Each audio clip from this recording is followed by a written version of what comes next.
Welcome to software developers चैनल। आज हम इस वीडियो में multi objective particle swarm optimization के एल्गोरिथम के कोड के बारे में डिस्कस करेंगे। मैं इस पर ऑलरेडी 2 वीडियोस बना चुकी हूँ। एक वीडियो में ओरिजिनल कोड जो है मॉप्सो का, जिसमें विदाउट डेटा सेट परफॉर्म हुआ है, जिसमें कि जो इंपॉर्टेंट फीचर्स होते हैं, स्टेप्स क्या क्या होते हैं, वो एक सेपरेट वीडियो बनी हुई है। एक सेपरेट वीडियो है थ्योरेटिकल कॉन्सेप्ट पे कि मॉप्सो होती क्या है, किसने प्रपोज की है, स्टेप्स क्या होते हैं इसके, और कंक्लूजन फाइनल क्या होता है इसका। तो वो वीडियो के लिंक जो मैं डिस्क्रिप्शन बॉक्स में मेंशन कर दूंगी, आप वो वीडियो एक बार देख लें, उसके बाद आप ये वीडियो कंटिन्यू करें। ओके। एंड अगर आपको मेरे चैनल्स पे जो भी वीडियो अवेलेबल है उनके कोड चाहिए, तो आप सबसे पहले चैनल सब्सक्राइब कर सकते हैं, वीडियो लाइक कर सकते हैं, देन उसके बाद आप मुझे मेल सेंड कर सकते हैं। मेल आईडी में डिस्क्रिप्शन बॉक्स में मेंशन कर दूंगी। ओके। और अगर आपको किसी और न्यू टॉपिक पर कोड चाहिए, तो आप मुझे वो टॉपिक कमेंट बॉक्स में, कमेंट सेक्शन में सजेस्ट कर सकते हैं। ओके, तो वीडियो स्टार्ट करते हैं। सबसे पहले जो नमपाई है, ये कुछ लाइब्रेरीज यहाँ पे इंपोर्ट की हुई है। Okay. नमपाई, pandas, math, leave one out, ये क्यों यूज किया है इसका मैं बता देती हूँ। जैसे कि मॉप्सो एल्गोरिथम में क्या होता है, इसमें रेपोजिटरी मेंबर्स होते हैं बहुत सारे, ठीक है, जो कि ग्रुप में ट्रेवल करते हैं। उनका क्या होता है, गोल्स होता है। मल्टी ऑब्जेक्टिव का मतलब क्या है कि एक से ज्यादा ऑब्जेक्टिव, ठीक है। जब मल्टी ऑब्जेक्टिव की बात हो तो इसमें क्या होता है कि इसमें बहुत सारे रेपोजिटरी मेंबर्स होते हैं जो कि एक गोल की तरफ बढ़ते हैं। इसमें जब जब वो गोल की तरफ बढ़ते चले जाते हैं, जब जब वो गोल की तरफ आगे बढ़ते चले जाते हैं, तब उनमें से एक रेपोजिटरी मेंबर कम हो जाता है।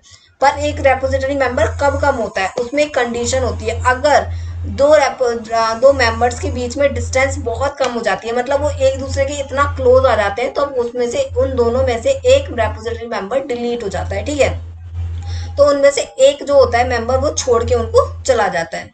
तो ये होता है लीव वन आउट, ठीक है। तो इसमें ये यूज किया है। नेक्स्ट है इसमें रेंडेंट यूज किया हुआ है। मैटप्लॉटलिब इसमें यूज किया है क्योंकि यहाँ पे ग्राफ हमारे रिजल्ट में हमने प्रेडिक्ट किए हैं। TQDM इसमें यूज किया है, ठीक है।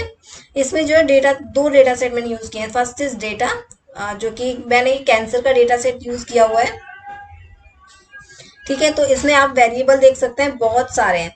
तो सबसे पहले गाइज, आप कौन कौन से टाइप का डेटा सेट यूज कर सकते हैं। सबसे पहले आप कोई भी डेटा सेट यूज कर सकते हैं, नंबर का हो, इंटीजर हो, फ्लोट वैल्यू, कोई भी हो। बट एक चीज फोकस होनी चाहिए कि इसमें आप स्ट्रिंग वैल्यूज यूज नहीं कर सकते। अगर आप स्ट्रिंग वैल्यूज में यूज करेंगे तो फिर ये एरर देगा, ठीक है। अगर आपके डेटा सेट में है स्ट्रिंग वैल्यू, तो आप उनको या तो फिर वो कर दीजिए, डिलीट कर दीजिए, या तो फिर उसको ड्रॉप कर दीजिए और एक न्यू वेरिएबल में स्टोर कर दीजिए, ठीक है। आप ये कर सकते हैं। एंड इसमें जो भी बहुत सारे वेरिएबल्स हैं, और जो total number of data set है वो 570 है। ओके। अब जो नेक्स्ट वाला जो डेटा है, वो लेबल्स हैं।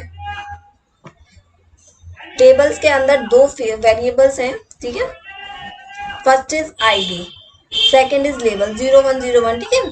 तो ये भी 570 है। तो आप अगर दो डेटा सेट ले रहे हैं, तो गाइज एक लेबल लीजिए और एक दूसरा डेटा सेट लीजिए। आप ट्रेन टेस्ट भी ले सकते हैं, बट आप ये ध्यान दें कि दोनों जो डेटा सेट के लेंथ, तो वो एकदम इक्वल होनी चाहिए। ये ना हो कि एक डेटा सेट ज्यादा नंबर का हो, एक डेटा सेट कम नंबर का हो, कोई इशू नहीं होगा। आप कोई भी डेटा सेट इसमें यूज कर सकते हैं, बट लेंथ का ध्यान दें कि दोनों डेटा सेट का जो लेंथ है वो एक होना चाहिए, इक्वल होना चाहिए। ओके। तो हमने यहाँ पे इंपोर्ट कर लिया, ठीक है। फर्स्ट कॉलम इन दोनों में से डिलीट हो चुका है। गाइज आप देख सकते हैं कि जो जो सेकंड डेटा सेट है लेबल वाला, उसमें से जो है आईडी का डिलीट हो चुका है, और फर्स्ट वाले में से भी आईडी का जो भी डेटा सेट है, मैं एक बार शो कर देती हूँ आपको। इनमें से देखिए, सबसे पहले जो आईडी आप देख सकते हैं, ये जो इतनी ज्यादा नंबर्स के जो डेटा सेट है, तो दोनों में से आईडी डिलीट हो चुका है, क्योंकि ये इतना इंपॉर्टेंट भी नहीं है, ठीक है। जो बाकी के वेरिएबल्स हैं वो बहुत ज्यादा इंपॉर्टेंट फीचर्स हैं, वेरिएबल्स हैं इसके कंपैरिजन में। तो दोनों डेटा सेट में से आईडी और आईडी का वेरिएबल डिलीट कर दिया, ड्रॉप कर दिया मैंने, ठीक है। आप और भी वेरिएबल ड्रॉप कर सकते हैं। मैंने जो मॉप्सो में अप्लाई किया हुआ है, वो सारे ही वेरिएबल मैंने अप्लाई किए हुए हैं, क्योंकि मुझे सारे वेरिएबल इंपॉर्टेंट लगते हैं, और क्योंकि मेरे पास स्ट्रिंग का डेटा नहीं है, तो मैं सारे वेरिएबल यूज कर सकती हूँ, ठीक है। तो आप अगर कोई पर्टिकुलर एक ही वेरिएबल को मॉप्सो में अप्लाई करना चाह रहे हैं, तो वो भी आप कर सकते हैं, पर्टिकुलर एक वेरिएबल को। ओके। सबसे पहले यहाँ पे ट्रेन टेस्ट स्प्लिट लिया है, ठीक है। फिर यहाँ पे एक्स एंड वाई जो वेरिएबल हमने यहाँ पे स्टोर किए थे, एक्स एंड वाई, एक्स के अंदर हमारा डेटा है, ठीक है, वाई के अंदर हमारे लेबल्स है। तो एक्स एंड वाई, ठीक है। ये लेने के बाद मिन मैक्स स्केलर यहाँ पे क्यों यूज किया हुआ है, जैसे कि आपका मिन मैक्स स्केलर बेसिकली करता क्या है, मिन मैक्स स्केलर ये करता है अगर हमारी वैल्यू बहुत ही ज्यादा बड़ी है, अगर मैं ये बोलूँ मेरी वैल्यू 1000 में है, तो वो क्या करता है वो 0 से लेके 1 तक की फॉर्म में वो कन्वर्ट करके दे देता है, मतलब पॉइंट 0 से लेके 1 तक में वो कन्वर्ट करके हमको दे देता है। इससे हेल्पफुल ये होता है कि हमारा जो जैसे कि मल्टीप्लिकेशन जो सी फॉर्मुलेज यूज होते हैं इसमें, बैकएंड में जो फॉर्मुलेज चलता है उससे वैल्यूज जो है वो जल्दी से कैलकुलेट होकर आ जाती है, इतना टाइम टेकन नहीं होता है। अगर हम ओरिजिनल वैल्यू को अप्लाई करते हैं तो उसमें बहुत ज्यादा टाइम लगता है, बहुत ज्यादा टाइम टेकन होता है, इसीलिए यहाँ पे मिनमैक्स स्केलर यूज किया है। ठीक है, नेक्स्ट यहाँ पे मिनमैक्स स्केलर यूज करने के बाद फिर यहाँ पे इसको फिट किया है। ठीक है, फिर यहाँ पे वेरिएंस थ्रेशोल्ड वैल्यू इसमें 0 ली हुई है। ठीक है, पैरम्स इसमें गेट सपोर्ट इंडाइसिस फॉल्स। ठीक है, एक्सट्रेन शेप इसमें 1 ली हुई है। आप यहाँ पे डेटा सेट देख सकते हैं। अगर आपको कोई भी कंफ्यूजन आता है फिर भी डेटा सेट में, आप कमेंट में सजेस्ट कर सकते हैं। ओके, आप यहाँ पे देख सकते हैं कि इतना होने के बाद यहाँ पे कोरिलेशन मैट्रिक्स लिया हुआ है। ठीक है, कोरिलेशन मैट्रिक्स में यहाँ पे एक्सट्रेन को कोरिलेट किया हुआ है, अपर में लिया हुआ है सेकेंड वेरिएबल। इतना लेने के बाद यहाँ पे इसको डिलीट कर दिया क्योंकि इसको चेक करने का कुछ मेथड था, फिर इसके बाद यहाँ पे मैंने डिलीट कर दिया इसको।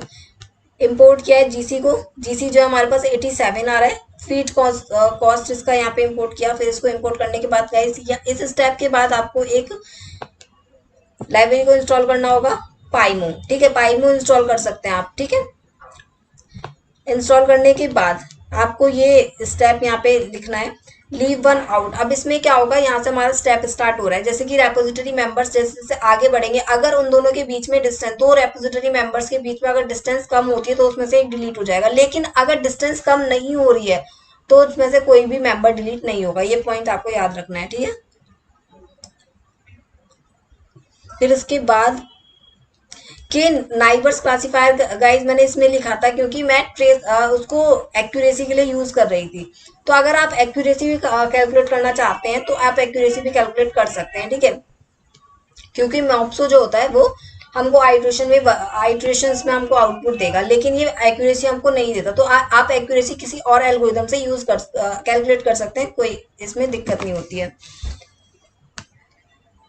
इसमें क्राउडिंग डिस्टेंस, ठीक है, तो उन दो रेपोजिटरी मेंबर्स के बीच में डिस्टेंस कितनी है वो हम इसमें देखेंगे। ठीक है, पाइमो एल्गोरिथम। अब यहाँ पे सबसे पहले डिफाइन किया है फिटनेस को। ठीक है, सेकंड जो है क्राउडिंग डिस्टेंस, कैलकुलेट करेंगे जो डिस्टेंस है दो रेपोजिटरी मेंबर के बीच में, डिस्टेंस कैलकुलेट करेगा, डिस्टेंस कम होती है तो उसमें से एक रेपोजिटरी मेंबर डिलीट हो जाएगा। ठीक है, क्लास को डिफाइन किया, क्लास जो लिए वो पार्टिकल के लिए। ओके, नेक्स्ट जो है स्पेस देखेगा वो रेपोजिटरी मेंबर्स के बीच का। ठीक है, प्रिंट करेगा पार्टिकल्स को, सेट करेगा पीपी पेस्ट को। ओके, म्यूटेट करेगा ये, देन इसके बाद मूव करेंगे आगे, पार्टिकल्स प्लॉट करेंगे। ठीक है, यहाँ पे स्पेस जो है वो गाइस 5 ली हुई है। ठीक है, 5 मतलब कि मैंने जो स्पेस का मतलब मैंने 5 पार्टिकल लिए हुए हैं, आप कितने भी पार्टिकल ले सकते हैं, कोई दिक्कत नहीं है। ठीक है, अब यहाँ पे आप देख सकते हैं रिजल्ट्स, आप यहाँ पे देख सकते हैं ये स्टार्टिंग का है, स्टार्टिंग में पार्टिकल मूव हुए 5 मैंने लिए हुए हैं, 1 2 3 4 5। आप और आगे बढ़ा के देखें, कोई दिक्कत नहीं है। अब यहाँ पे आप देख सकते हैं ये पार्टिकल मूव हुए। ठीक है, इनके बीच में डिस्टेंस जो है उतनी है, कम नहीं हो रही है ना बढ़ रही है।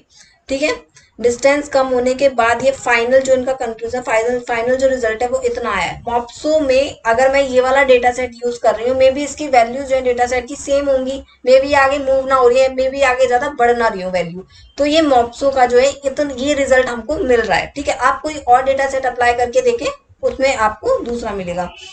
तो रिजल्ट जो है फाइनली इसको सर्च स्पेस का 8 आया है। ओके, तो गाइज अगर आपको ये वीडियो अच्छी लगे तो आप चैनल सब्सक्राइब कर सकते हैं, एंड आप इस कोड के लिए मुझे मेल सेंड कर सकते हैं। Okay, thank you so much for watching the video.